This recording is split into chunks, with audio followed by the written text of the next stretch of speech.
Okay, so the topic I picked was that the criminal justice system in the United States should implement community-oriented policing. And for my first contention, I said that community-oriented policing can help build a bridge between the police and residents in high-crime areas. And my first point is that building a relationship between residents and law enforcement can help reduce prejudice between the two groups. The 2019 article, Race, Place, and Effective Policing, published in the Annual Review of Sociology by Anthony A. Braga, Rod K. Brunson, and Kevin M. Drakulich of the School of Criminology and Criminal Justice in Northeastern University states, during the mid-1990s, an evaluation of the Chicago Police Department's community policing program found that attendance rates at police community meetings were highest in high-crime neighborhoods heavily populated by African Americans, and that citizen perceptions of the police grew more positive for white and African American residents, but did not change for Hispanic residents. African Americans are an ethnic group that have been long victims of police brutality. To see the members of the group willingly collaborate with the police and even positively changing their perceptions reveals that community-oriented policing does work to lessen tensions between commonly polarized groups. And for my second point, community-oriented policing can help police identify what areas need to be focused on.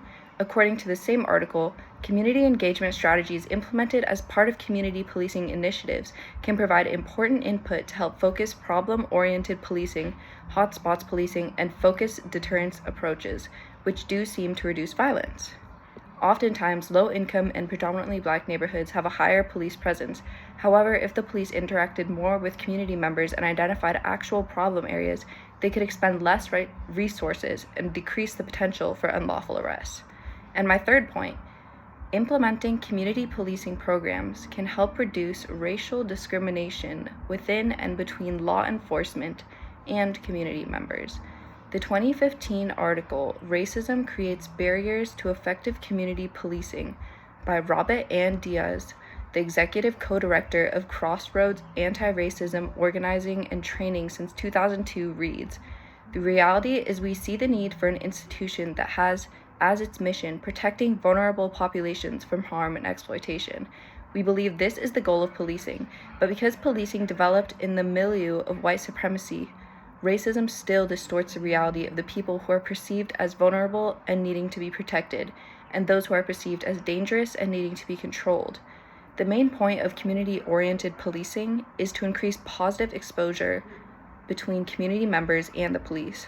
Although policing was initially built on white supremacy, this can be changed if law enforcement decreases the distance and power by interacting with the community members as collaborators instead." And for my second contention, I said the community policing program in Chicago, known as the Chicago Alternative Policing Strategy, CAPS for short, has many positive effects in the community.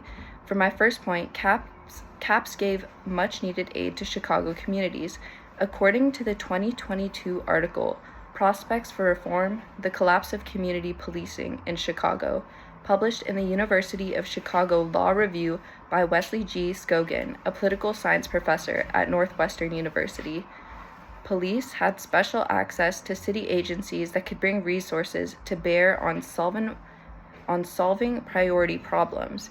These priority problems were brought up by residents to the police, and some sources at law enforcement's disposal include graffiti cleanup teams, expedited towing of abandoned cars, city inspectors to investigate building code issues, and much more. Before CAPS, it was much harder for community members to gain access to these resources. However, this changed as residents gained the ability to exchange information with police officers through community meetings. And my second point, CAPS gave residents the opportunity to interact with officers before emergencies instead of only after. Scogan addresses this in his article when he writes, "Rather than being treated as passive victims who encounter officers only when something goes seriously wrong, residents were invited to see themselves as valuable partners who had something to contribute to community safety." To me, this means that community members and officers are getting together to create more preventative measures and stop issues that could potentially turn into a call to the police. And for my third point, CAPS has gained renown both locally and worldwide. Scogan states, "A city survey found that more than 80% of Chicagoans know about CAPS, and 60% knew that meetings were held in their neighborhood." Skogan also talks about how officers from Germany's federal police force and London's Metropolitan Police Service sat in during community meetings. And in May 2021, it was actually found that London's Metropolitan Police Service still ran similar meetings, also called beat meetings, I believe. And then oftentimes, the average citizen is unaware of the programs being run in their cities. So to have 80% of Chicago residents know about CAPS is a huge accomplishment. And the fact that CAPS inspired law enforcement from across the globe to implement similar practices goes to show how influential this program was. So this program did end after about 15 years. It stretched from about 1995 to 2010, but that was because of economic changes and changes in crime. Because as we all know, around the time 2008, 2010, there was a big recession. But if programs like this were implemented once again and tweaked a little, I believe that they could be really effective for the police and communities to get together. And that's it. Thank you.